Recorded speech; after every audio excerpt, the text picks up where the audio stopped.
Hey guys, it's Joey and I just thought I would show you my Samhain altars. There's the seasonal one and the Morrigan one and how they have changed and shifted around for my favourite Sabbath. I can't wait. So, this is the seasonal altar, the altar that changes, and there's a few differences this time around. So I think we'll start in the centre. As you can see, there are feathers now sort of adorning the, technically it's a goddess incense burner, but I use it as a statue or a focal point, and the focal point is now on the crone because she's the one facing forward, so it's been turned. And then there are raven feathers and crow feathers even in there, and on top as always is my amethyst, but there is a black salt mixture underneath with 5 of the mini pumpkins in a sort of pentagram shape. So I thought that was kind of cool. And then around the bottom is a ring of amethyst. Now this ring of amethyst is normally on the very far outside ring, and I decided to move it inwards for a few reasons. One is that the protection level required at Samhain, with the veil being at the thinnest it is all year, it's required that you sort of pull your protection quite close to yourself. You set up strong barriers of protective magic, and so that's one reason, so sort of pulling the amethyst towards the focal point of the magic for strength and for protection. And the other reason is because it's the very beginning of the witch's year, it's the witch's new year, and so from here on in the circle moves outwards in experience, so it starts close to us and we work our way out through the year.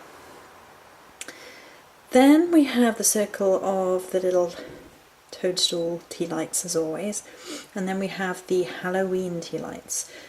I've had these every year, but these are new versions this year because in years gone by they've actually sort of burnt at the sides, which was a shame, but I've had them every year, so it's still traditional. And interspersing those are some smoky quartz. Smoky quartz is following me around everywhere still.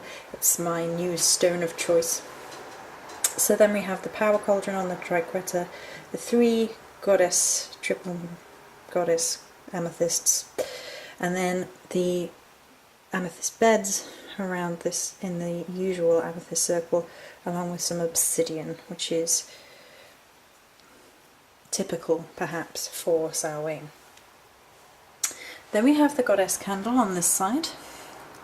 Now the goddess candles, as you've seen in a previous video, are not made by me. I support the Fragrant Temple. I think they do an amazing job of their beeswax candles, so I got those, and they're the dark crone ones. It's actually 2 crone goddesses on them. I didn't like the crone and the sage one as much for the imagery.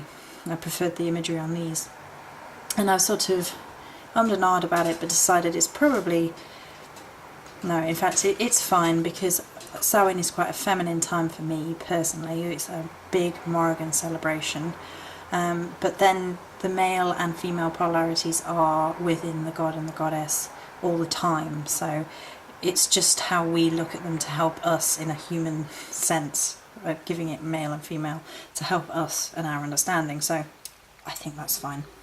So down the bottom here is this gorgeous little Halloween, Samhain brooms that my blood sister made for me. She made me 2, so I've put one on either side. There's the citrine for the goddess side there, as always, as is the amethyst egg, the rose quartz, the amethyst point, the moonstone. There's a new point of amethyst there, and on the bottom is the key, the black salt, a few pieces of the mini pumpkins, mini dried pumpkins, as well as a few cornflower petals, but they're hiding.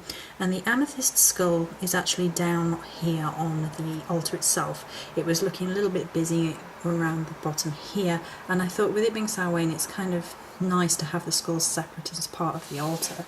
And if we move over to the god side, you can see the citrine one from Charlie is sat there on the polar opposite side, and the broom for my sister again, the citrine this side, the rose quartz, the egg, the sunstone, the key, and the same mixture at the bottom with the mini pumpkins.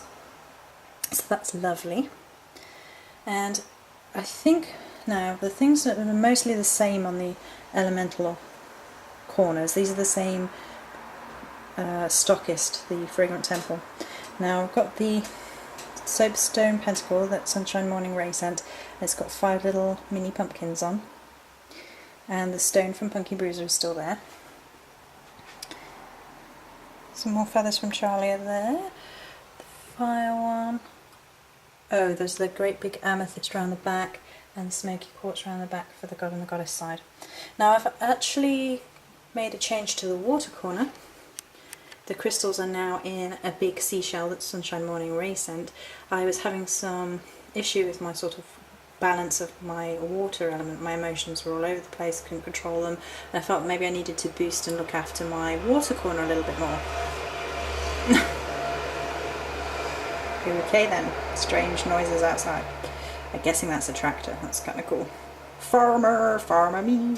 Not really. So I placed them in one of those giant shells that Sunshine sent, and they look quite happy and home there, so I'm quite impressed with it. Right, and in each corner is actually a crystal that I'm going to be working with for Samhain. So in the earth corner we have that Uruguay amethyst that I showed from the other day. In the air side we have angelite for that sort of spiritual connection. Over in the fire corner is a beautiful obsidian. Both the angelite and the obsidian and the smoky quartz in the water corner are all from Miss Bramble. So you've made it onto the Samhain altar. Woo! I might be mad. Okay, and they're going to be used and worked with at Samhain for their different properties. So for the spirituality, for the protection, divination and connection with spirit and goddess. And then there are little black feathers, as you can probably see, along on the actual altar itself. And at the back there is my spirit crystal, my spirit crystal candle. It's a ring of amethyst, and it's one of the pillars I make, and it's there usually on the altar near the fireside, so it's near its element side, but it's still about representing me, sort of, and my spirit within candle form. The beautiful Celtic Wheel of the Year picture my best friend sent me, my Morrigan protection bottle, pictures of the triple goddess. Oh, and there's a black candle pillar there that Miss Bramble sent with some of the mini pumpkins on. And then the offering dish, which has 3 of the raveny feathers in and some mini pumpkins in there as well. And I think that's everything for the seasonal altar. So just move down to the Morrigan altar. Before we do, I don't know if I've shown you that I've hung my prayer beads like this. It's sort of made a decorative thing with the spell orb there. So then we'll move down here and show you some of the differences. We have the amazing smudge fan that I actually bought from the Desert Siren.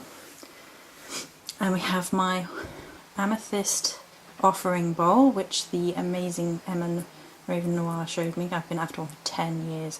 So that's right at the front of the sacred space.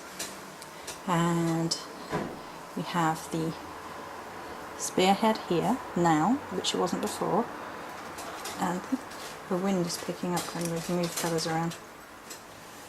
And I've counterbalanced the spearhead by having the larger citrine here, so it's counterbalanced, and it's counterbalanced by the little amethyst and the little citrine, so it's sort of all lining up.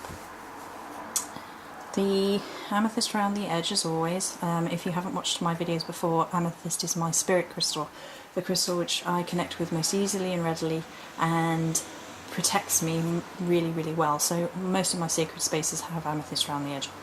And within here, of course, we have the amethyst wand, and there's the sardonyx, the tremolite, the zebra agate, and the, I think it's rutilated quartz there. And the rutilated quartz and the sardonyx are from Miss Bramble. And in the middle we have the little offering bowl, which is full to brimming. We have some more of the mini pumpkins, the dark leaves, the dried poppy seeds that I found just like that, and and the conkers, which I also was gifted from the universe. And over there in that corner we have the smoky quartz wand, the amethyst, one of the seashells from Punky Bruiser, the bone goddess from Sunshine Morning Ray, and the, I don't know how, it's a little piece of wood that I decorated with a raven. It's almost like a pentacle. I found that at Maybon, I was gifted it, and it's there as part of that. The candles here with the statue are actually going to be black at Samhain. I've still got a bit more spell working to do to go through. So they're actually not what's going to be out for Samhain. And up here I think it's all more or less all the same. You've seen the altar cloth, my new beautiful altar cloth, and it's got some little mini pumpkins in the cauldron at the back there, but that's more or less all that's changed at the back. Not too much changing with the Morrigan altar. I've rearranged a little bit, encompassed a few amazing gifts from some amazing witches, and you know, if you're part of either of these altars, how much you mean to me to be involved in this space. So that is it for this video. I've got a couple more before Samhain. Many blessings.